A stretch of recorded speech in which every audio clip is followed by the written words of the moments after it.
저와 여러분이 한 절씩 번갈아 가면서 읽도록 하겠습니다. 제가 먼저 1절을 읽겠습니다.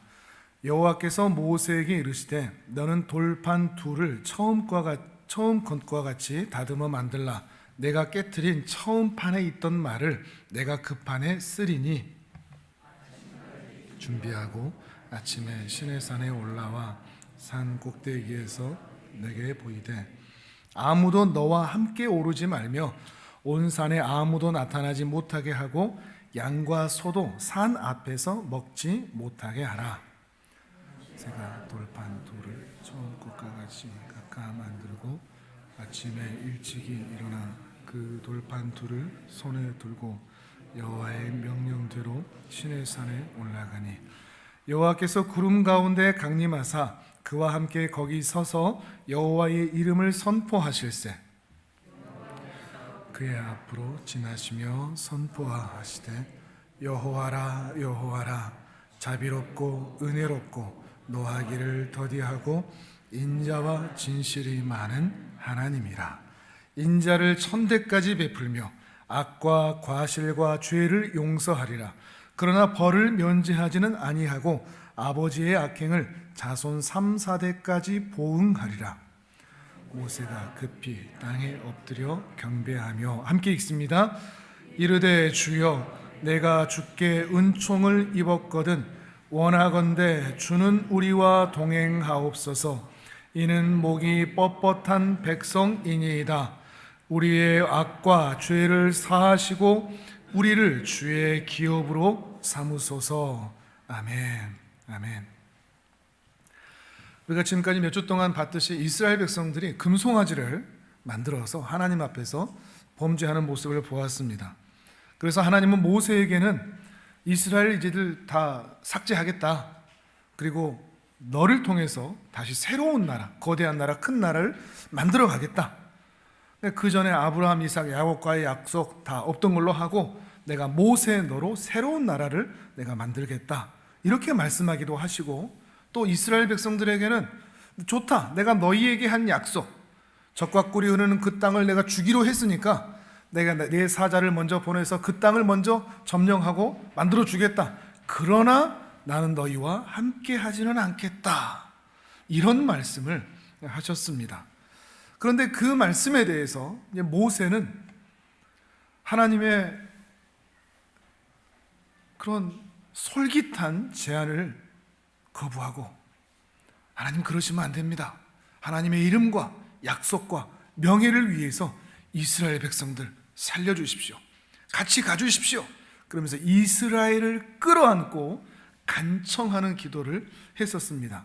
또한 이스라엘 백성들도 하나님의 그 말씀에 대해서 자신을 꾸미던 모든 단장품들을 제거하고 애통해하며 슬퍼하며 하나님의 함께하심, 하나님이 동행하지 아니하시면 젖과 꿀이 흐르는 땅이 아무것도 아닌 것처럼 하나님의 함께하심을 소원하는 그런 마음으로 주 앞에 서게 되었습니다. 그러자 하나님께서는 모세의 기도와 이스라엘의 소원을 들으시고 그 뜻을 돌이켜서 다시 이스라엘과 동행하시는 것을 선언하시는 장면이 오늘 본문의 내용입니다. 그러시면서 모세에게 이렇게 말씀을 하시죠. 바로 앞에서 33장을 잠깐 한번 보실까요? 33장 17절에서 19절을 같이 한번 보겠습니다. 33장 17절에서 19절, 자 같이 읽겠습니다. 시작. 여호와께서 모세에게 이르시되 내가 말하는 이 일도 내가 하리니 너는 내 목전에 은총을 입었고 내가 이름으로도 너를 알미니라. 모세가 이르되 원하건대 주의 영광을 내게 보이소서. 여호와께서 이르시되 내가 내 모든 선한 것을 내 앞으로 지나가게 하고 여호와의 이름을 내 앞에 선포하리라. 나는 은혜 베풀 자에게 은혜를 베풀고 긍휼히 여길 자에게 긍휼을 베푸느니라. 아멘. 17절의 말씀은 그래 너희의 소원대로 내가 너희와 함께 하겠다, 은총을 베풀겠다, 이 말씀입니다. 그러니까 18절에서 모세가 예 알겠습니다 하는 게 아니라 영광을 보이소서라고 얘기합니다. 무슨 말인가 하면 물증을 주십시오, 이런 표현입니다. 신적 증거를 주십시오. 정말로 당신이 우리와 함께 하신다는 그 영광의 표현을 보여주셔야 제가 믿겠습니다. 그래서 그 물증, 신적 증거를 보여달라고 하는 것이죠. 그러니까 19절에서 알겠다, 그렇게 하겠다, 그러면서 여호와의 이름을 선포하겠다, 이것을 약속을 하십니다. 그리고 은혜 베풀 자에게 은혜를 베풀고 긍휼을 베풀 자에게 긍휼을 베푸는 자가 바로 하나님 자신인 것을 드러내시는 것이죠. 그리고 이렇게 그 영광을 보이겠다, 여호와의 이름을 선포하겠다라는 것이 실행되는 것이 34장, 오늘 우리가 읽었던 본문 중에 있습니다. 다시 34장으로 돌아오셔서 5절, 6절, 7절을 읽어보겠습니다. 34장 오늘 본문 5절, 6절, 7절 시작. 여호와께서 구름 가운데 강림하사 그와 함께 거기 서서 여호와의 이름을 선포하실세 여호와께서 그의 앞으로 지나시며 선포하시되 여호와라 여호와라 자비롭고 은혜롭고 노하기를 더디하고 인자와 진실이 많은 하나님이라 인자를 천대까지 베풀며 악과 과실과 죄를 용서하리라. 그러나 벌을 면제하지는 아니하고 아버지의 악행을 자손 3, 4대까지 보응하리라. 아멘. 증거를 보여주십시오. 함께 하신다는 증거, 기도 응답을 하셨다는 증거를 보여달라는 이 모세의 요구에 대해서 신적 증거도 그 앞으로 지나가시며 보여주실 뿐만 아니라 6절 후반부에 하나님이 어떤 분인지를 함께 선포하고 있다. 이것이 매우 중요합니다. 하나님, 우리 기도 들어주실 거죠? 우리와 동행하실 거죠? 이 질문에 대해서 그래 보여줄게. 그런데 내가 어떤 존재인지 잊지 마라. 나 여호와다. 나 여호와다. 자비롭고 은혜롭고 노하기를 더디하고 인자와 진실이 많은 하나님이다.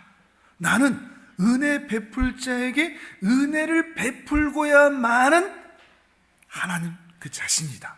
이 말씀을 하시는 거죠. 이게 기독교 신앙에 있어서는 우리 신앙인의 입장에서는 정말 중요한 부분입니다. 왜냐하면 사실 이 모습이 우리의 모습과 매우 흡사하거든요. 우리는 신앙생활을 하면서 살면서 의심이 정말 많습니다. 의문도 있고요, 불신도 있죠. 내 기도를 정말 들으실까? 나 같은 자도 정말 구원하실까? 나도 자격이 있을까? 나도 은혜 받을 수 있을까? 나도 천국에 갈 수 있을까? 나 같은 사람도 사랑하실까? 하나님 증거 좀 보여주세요. 뭔가 좀 보여주세요. 근데 여러분, 증거를 보여주시기 이전에 하나님이 어떤 분인지를 안다면 이 질문 정말 어리석은 질문들입니다. 하나마나한 질문입니다. 왜냐하면 하나님은 언제나 어디서나 어떤 상황에서나 누구에게나 자비롭고 은혜롭고 노하기를 더디하고 인자와 진실이 많은 하나님이시기 때문입니다. 이 하나님을 굳건하게 믿는 것이 기독교 신앙에 있어서 핵심이 된다는 것이죠. 근데 우리의 실상은 어떻다고요? 기도 들어주실까? 나 천국 갈 수 있을까? 하나님이 어떤 분인가에 대한 질문도 하지 않고 강단에서 성경에서 아무리 하나님이 이런 분이십니다 라고 이야기를 해도 그 답을 알고는 있지만 그 답이 내 가슴 속에 답으로 나타나 있지는 않습니다. 그럼 뭘 보느냐? 자꾸 자기 자신만 봅니다. 내가 잘했다, 특히 못했다, 나 같은 자도. 그러니까 하나님에게 집중하지 않고 하나님이 어떤 분인가 하는 것을 아무리 들어도 하나님께 집중하지 않고 자꾸 누구한테만 집중한다? 나한테만 집중한다는 겁니다. 내가 얼마나 잘했냐 못했냐, 성공했냐 실패했냐, 잘났냐 못났냐, 했냐 못했냐, 이런 것들로 말이죠. 이런 인간 중심적인 종교성을 샤머니즘이라고 합니다. 소위 무속신앙이라고 하죠.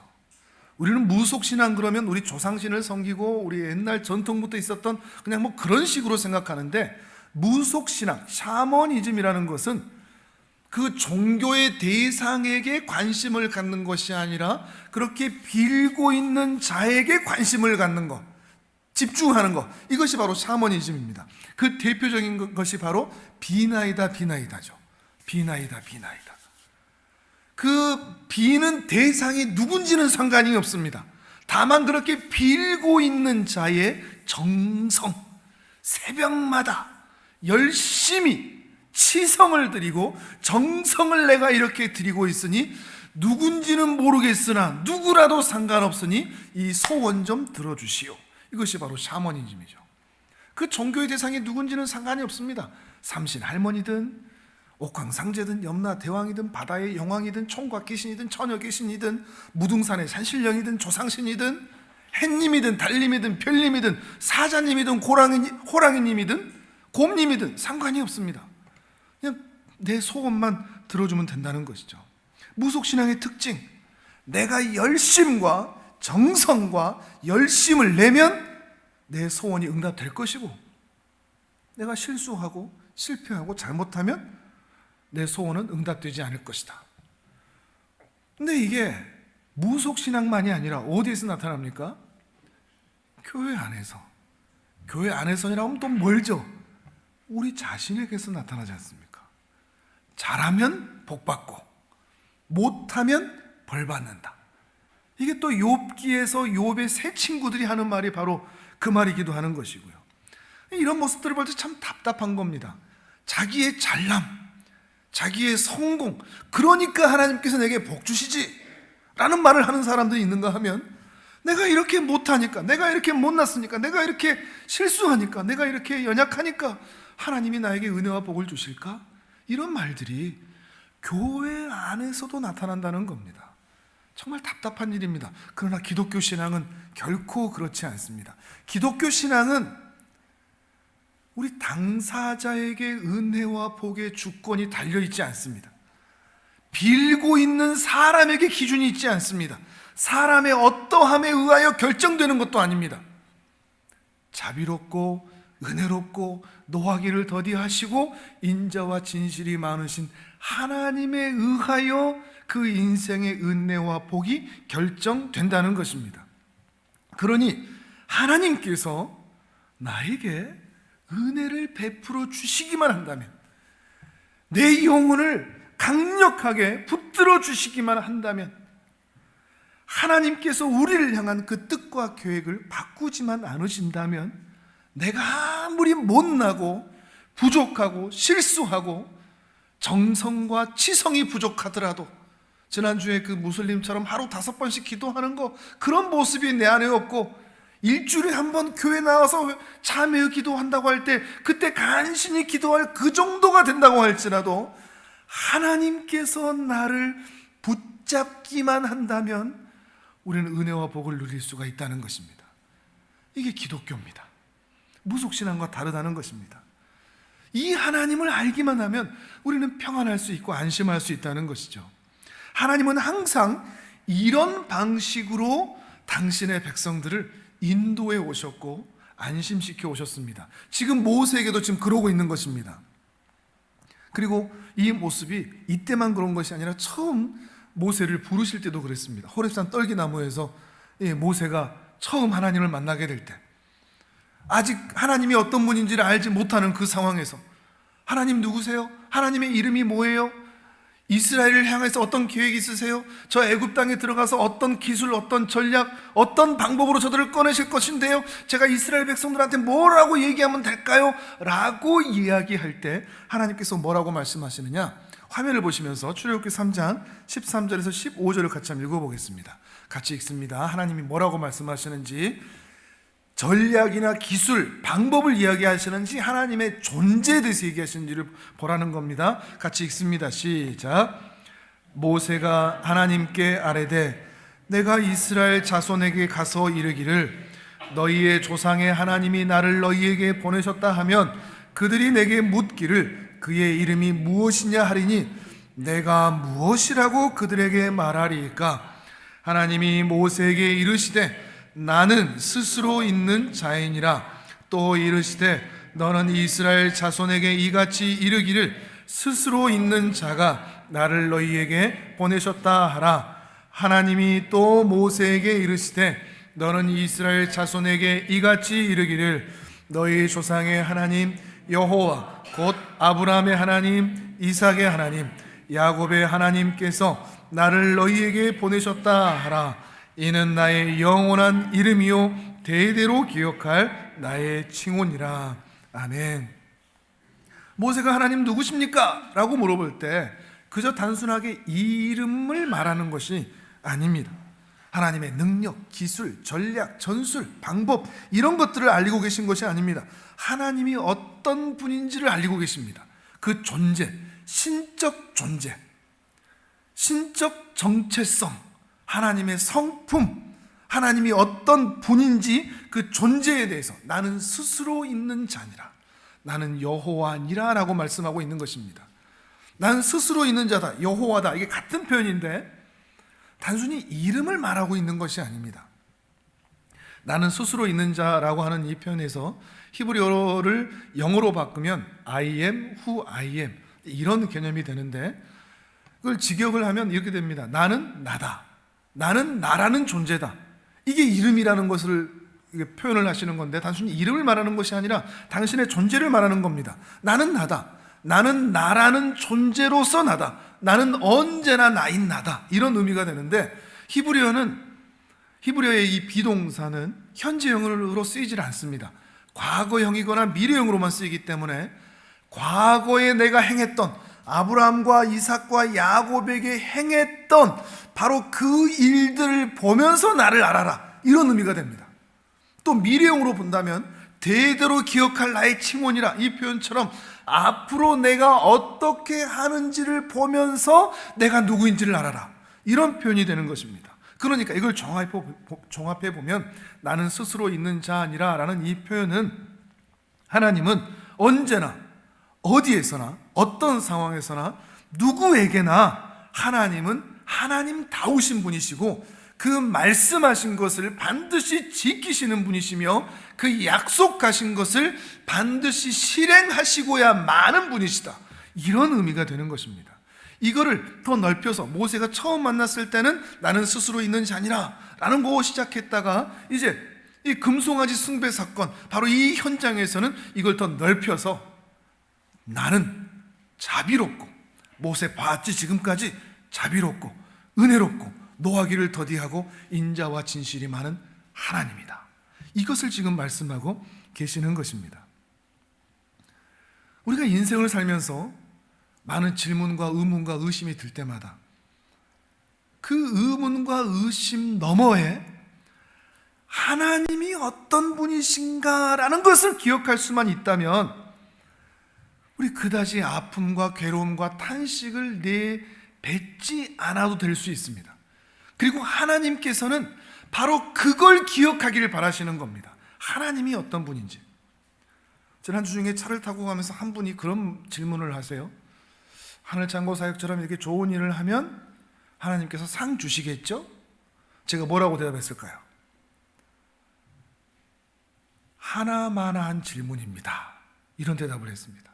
하나마나한 질문입니다. 하나님이 어떤 분인 줄 안다면 그 질문이 의미가 없는 겁니다. 일일이 대답할 필요가 없는 거죠. 하나님이 제 기도 들어주시겠죠? 어떤 질문이라고요? 하나마나한 질문. 하나님이 저를 사랑하시겠죠? 하나마나한 질문이라는 겁니다. 그 사건 하나하나, 내 모습 하나하나 그때그때마다 하나님이 나를 사랑하실까요? 나에 집중하지 말고 하나님이 어떤 분인지만을 기억한다면 우리가 의심하고 걱정하고 염려하고 두려워할 이유가 전혀 없다는 것입니다. 은혜롭고 자비롭고 노하기를 더디하시고 인자와 진실이 많은 하나님이시다.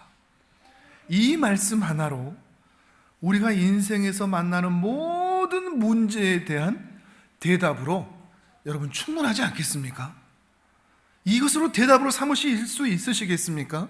샤머니즘처럼 내가 정성을 들이고 열심을 내고 잘하고 성공하면 내가 은혜와 복을 받고, 내가 잘못하고 내가 실수하고 내가 좌절한다면 내가 하나님에게서 벌을 받는 그런 인생이 아니라는 것입니다. 우리의 성공과 우리의 만족과 우리의 행복은 오직 하나님의 은혜에 달려 있다는 것입니다. 하나님은 은혜 베풀 자라면 반드시 은혜를 베풀고 맙니다. 긍휼 베풀 자에게 반드시 긍휼을 베풀고야 마는 분입니다. 이런 하나님이 어떤 분인 줄만 안다면 염려, 걱정, 두려움, 불안, 이것이 우리의 단어가 되지 않을 수 있다는 말입니다. 하나님은 영원하신 분이시기 때문이죠. 그리고 이것이 점차 인생의 경험을 통해서 확인이 된다면 우리 마음 깊숙한 곳에서부터 하나님을 바라볼 때 어떤 형편, 어떤 상황, 어떤 나의 모습이 있을지라도 하나님만 바라볼 때 우리 입에서 나오는 것은 탄식과 좌절의 말이 아니라 하나님에 대한 찬양, 송축일 수 있습니다. 이 자리까지 우리가 갈 수 있다면 좋겠습니다. 하나님은 반드시 우리 입에서 찬양과 송축이 나올 수밖에 없도록 일하시는 분이기 때문입니다. 자, 시편 103편을 함께 찾아보겠습니다. 구약성경 877페이지쯤에 있습니다. 시편 103편 1절에서 6절을 우리 먼저 읽어보도록 하겠습니다. 시편 103편 1절에서 6절입니다.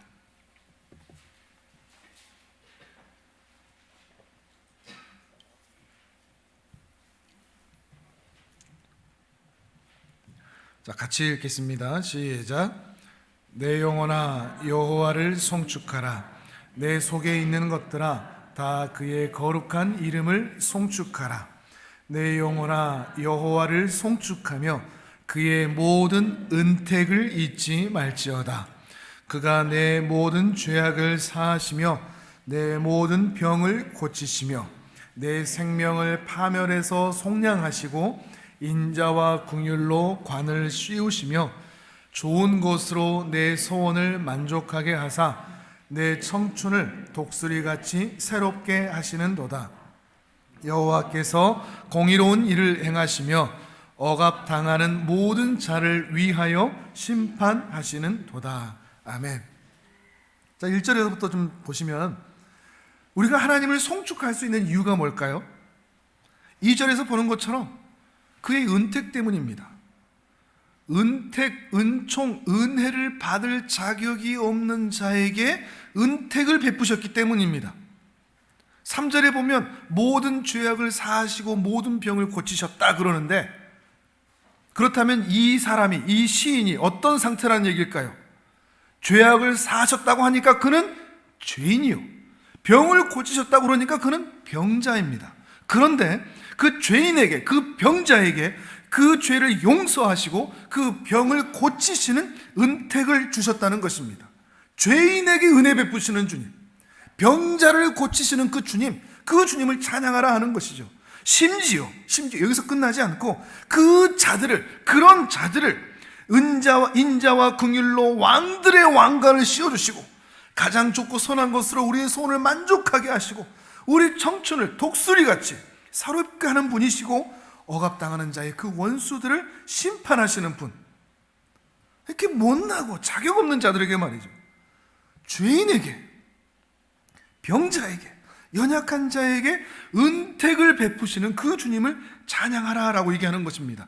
그러면서 그 찬송이 이렇게 이어집니다. 7절에서 11절입니다. 또 읽어보겠습니다. 바로 이어서 7절에서 11절까지 우리에게 익숙한 말씀이 있습니다. 같이 읽습니다. 시작. 그의 행위를 모세에게, 그의 행사를 이스라엘 자손에게 알리셨도다. 여호와는 긍휼이 많으시고 은혜로우시며 노하기를 더디하시고 인자하심이 풍부하시도다. 자주 경책하지 아니하시며 노를 영원히 품지 아니하시리로다. 우리의 죄를 따라 우리를 처벌하지는 아니하시며 우리의 죄악을 따라 우리에게 그대로 갚지는 아니하셨으니 이는 하늘이 땅에서 높음같이 그를 경외하는 자에게 그의 인자하심이 크심이로다. 아멘. 아멘. 우리가 사죄의 선언 때마다 확인하는 내용이죠. 근데 7절을 보시면 이 말씀의 시작이 누구에게 향한 것이죠? 모세에게, 이스라엘에게 이 말씀을 하고 계십니다. 이게 배경이 어딜까요? 금송아지 우상 숭배 사건입니다. 금송아지 우상 숭배 사건이라고 하는 이스라엘의 가장 추접하고 더럽고 부패하던 바로 그 부패한 현장이면서 또한 무엇이 드러나죠? 자비롭고 은혜롭고 노하기를 더디하시고 인자와 긍휼이 많으신 하나님의 성품이 드러나는 대표적인 사건이 바로 금송아지 우상 숭배 사건이라는 것입니다. 기가 막힌 거죠.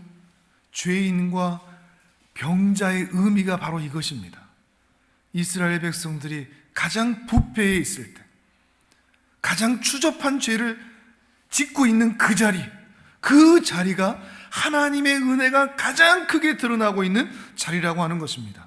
이 금송아지 우상 숭배 사건에서 어떻게 하나님의 은혜가 드러났죠? 우리가 지금까지 봐왔지 않습니까? 모세로 하여금 이스라엘의 중재자로 세우셔서 이스라엘 백성들을 정말 마음 끝까지 끌어모아 저들을 사랑할 수 있는 기도자로 세우는 장소로 사용하셨습니다. 저 우상 숭배자들까지도 끌어안을 수 있는 그 마음을 주신 겁니다. 모세에게 말이죠. 그리고 이스라엘 백성들, 제사장 나라로서의 그 자격이 박탈당해도 할 말이 없는, 변명할 길이 없는 바로 그 자리에서 자신의 단장품을 제거하고 적과 꿀이 흐르는 땅보다도 하나님과의 함께하심, 동행하신 마음을 더욱 생각하고 소원하게 하는 그 마음을 끌어올리셨습니다. 어디에서요? 금송아지 우상 숭배 바로 그 현장에서 말이죠. 이 은혜를 베푸신 겁니다. 이게 바로 은택인 것이죠.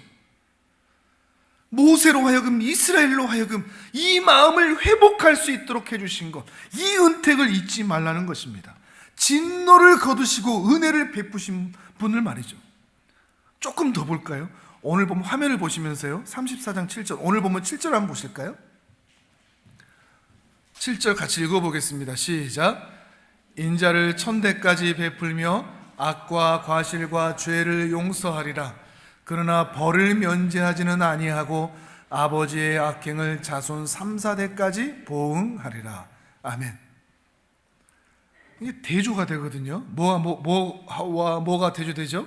인자와 벌, 그 다음에 1000대까지와 3, 4대까지. 대부분 뭘 보냐면 뒤만 봅니다. 아버지의 악행을 자손 3, 4대까지 보응한다. 야, 그럼 벌 주시는구나. 근데 이 앞에를 놓치면 안 됩니다. 인자는 몇 대까지? 1000대까지. 어떤 의미일까요? 인자는 길게 베풀고 벌은 짧게 내린다는 겁니다. 하나님은 공의의 하나님이시기 때문에 그 형벌을 아예 면제하지는 않으십니다. 경책하십니다. 그러나 짧게 하십니다. 그리고 그 인자를, 그 은혜를, 그 은택을, 그 벌을 덮으실 만큼 주신다는 것입니다. 그 벌을 1000대까지 내리실 수 있는 분이심에도 불구하고 은혜로 그 벌을 봉하고 막아버리십니다. 3, 4대까지만 자주 경책하지 아니하시며 노하기를 더디하시는 영원한 사랑의 하나님이시기 때문입니다. 그래서 시인은 다시 이렇게 노래합니다. 이어서 12절에서 14절도 읽어보겠습니다. 시편 12절에 14절 시작. 동이 서에서 먼 것 같이 우리의 죄가를 우리에게서 멀리 옮기셨으며 아버지가 자식을 긍휼히 여김같이 여호와께서는 자기를 경외하는 자를 긍휼히 여기시나니 이는 그가 우리의 체질을 아시며 우리가 단지 먼지뿐임을 기억하심이로다. 아멘. 그 금송아지 우상 숭배 사건에 있었던 이스라엘을 하나님과 동등한 입장에서 너 왜 이렇게 약속 안 지켰어? 라고 보시는 게 아니라 먼지처럼 보신다는 겁니다. 티끌처럼 보신다는 겁니다. 측은히 여기신다는 것입니다. 불쌍히 여기신다는 것입니다. 우리는 여기에서 아멘 할 수밖에 없습니다. 그래서 그들의 죄를 동이 서에서 먼 것 같이 멀리 두시겠다는 것입니다. 우리가 세상 사람보다 더 진실하거나 열심이거나 실력이 있어서 우리가 오늘 이 신앙 예배의 자리에 있는 것이 아닙니다. 우리가 세상 사람보다 더 못나고 부족하고 열심히 부족하고 또 실패해서 이 은혜를 못 받는 것도 아닙니다. 다만 그냥 하나님이 나를 찾아오신 겁니다. 저를 왜요? 왜 찾아오셨어요? 그냥 찾아오신 겁니다. 그냥 나를 찾아오셔서 예수 그리스도를 통하여 우리를 자녀 삼으신 겁니다. 나에게 어떤 이유와 근거가 없습니다. 잘해서도 아니고 못나서도 아닙니다. 그냥 하나님께서 나를 그냥 찾아오신 겁니다. 나를 택하신 겁니다. 그래서 이 예배의 자리에 있게 하신 것입니다. 그 은혜와 사랑 때문에 오늘 우리가 이 자리에 있는 것입니다. 그러니 시편 저자의 고백처럼 우리도 신앙 고백으로 나올 수 있는 것이죠. 찬송할 수 있다는 것입니다. 기독교 신앙의 핵심은 무속신앙과 결코 같지 않습니다. 우리에게 어떤 자격이 있느냐, 얼마나 정성을 들였느냐, 아니면 우리가 얼마나 못나냐에 달려있지 않습니다. 다만 우리가 하나님과 어떤 관계에 있느냐에 달려있습니다. 어떤 관계냐, 잘하냐 못하냐가 아니라 우리가 하나님의 자녀가 되었느냐에 달려있다는 것입니다. 하나님과 우리의 관계는 종속적 관계, 주인과 종의 관계가 아닙니다. 주고받는 사업적 파트너적 관계, 이런 관계도 아닙니다. 서로의 필요에 따라 만나는 조건적 만남, 이런 관계도 아닙니다. 우리는 하나님과 우리는 아버지와 자녀의 관계로 엮여 있습니다. 그 증거가 뭔가 하면 성경에서 자주 등장하는 단어, 아버지와 자녀의 관계라고 하는 인격적인 관계에서만 사용할 수 있는 은혜라는 단어. 파트너끼리 이렇게 하나요? 종속적인 관계끼리 사랑, 은혜, 자비라는 말이 쓰여지나요? 그렇지가 않죠. 하나님은 끊임없이 우리를 자녀로만 보시기 때문에 은혜, 용서, 사랑, 기다림, 이런 표현을 하시는 것입니다. 그러니 출애굽기 34장 오늘 읽은 이 본문은 하나님이 얼마나 대단하시고 위대하시냐 이런 것이 아니라 내가 너희 아버지다, 이걸 기억해라. 너희가 나의 자녀인데 너희를 마땅히 그 하나님의 자녀라는 이름에 합당한 은혜의 목적지에 도착하지 않도록 내가 일하지 않겠느냐, 이런 하나님의 사랑의 표현이라는 것입니다. 이 은혜에 대해서 우리가 어떻게 반응하면 좋을까? 하나 찾아보겠습니다. 요한 1서 4장 18절입니다. 신약 성경 제일 뒤쪽으로 가셔서요, 신약 392페이지쯤에 요한 1서 4장 18절입니다. 매우 독특한 말씀이 하나 있습니다. 요한 1서 4장 18절입니다. 한 절 말씀만.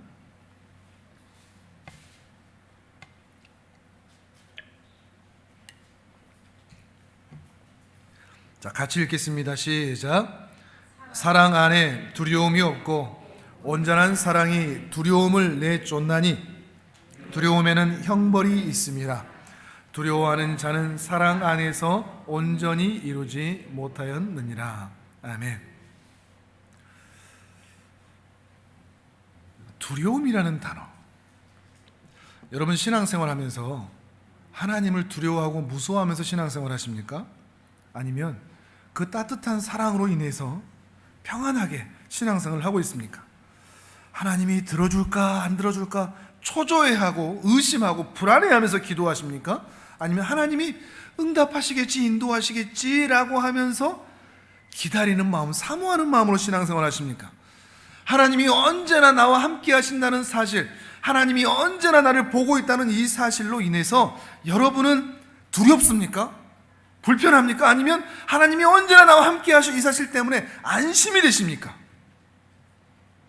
정말로 우리가 하나님의 사랑 안에 있다면 물론 공경하고 존경하고 경외함으로 예의를 다함으로 하나님 앞에 서야 하지만 공포와 두려움은 없습니다. 하나님께 대해서 벌 주실까라는 두려움, 형벌을 받을까라는 두려움, 초조해하고 두려워하는 마음으로 하나님 앞에 설 수 없습니다. 만약에 여러분 안에 그 두려움이 있다면, 공포가 있다면, 초조가 있다면, 불안이 있다면, 떨어질까봐, 기도 응답 주지 않으실까봐 그런 마음이 있다면, 그건 진정한 사랑을 경험하지 못했기 때문이라는 것입니다. 지금 사도 요한은 하나님과 우리의 관계는 사랑이 근본이라고 말하고 있는 겁니다. 그 사랑도 연인들끼리 콩닥콩닥하는, 가슴 뛰고 손잡고 하는 그런 에로스적인 사랑을 말하는 것이 아니라 부모와 자녀의 아가페적인 사랑으로 말하고 있는 것입니다.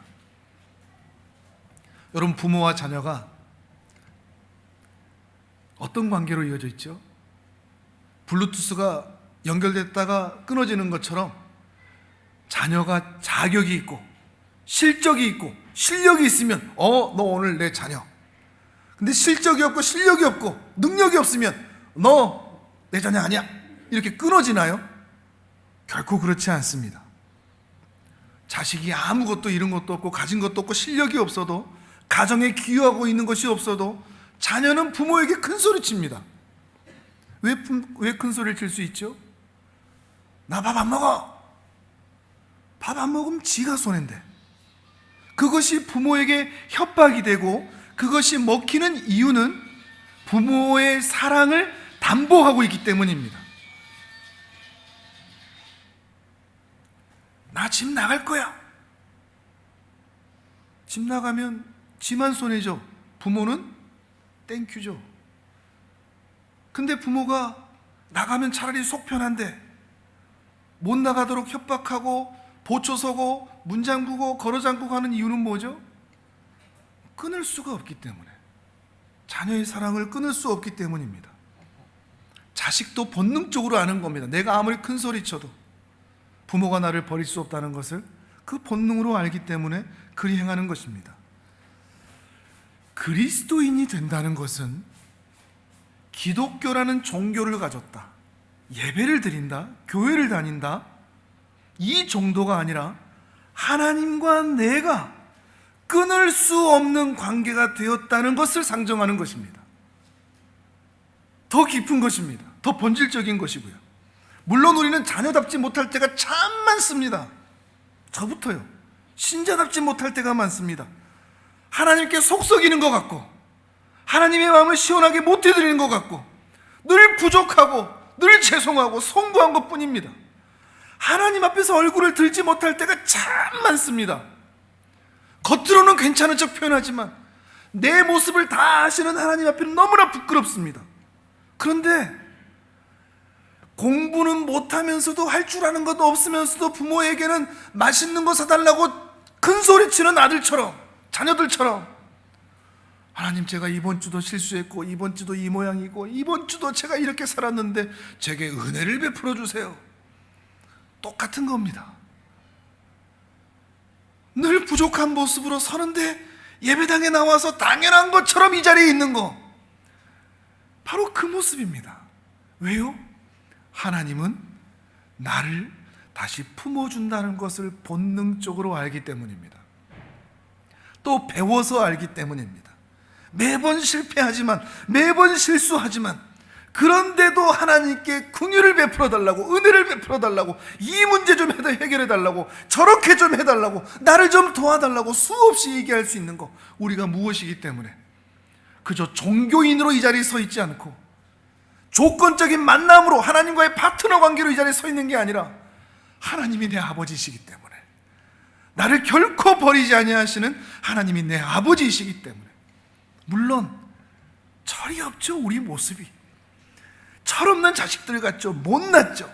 근데 부모를 가진 자만이 할 수 있는 응석입니다.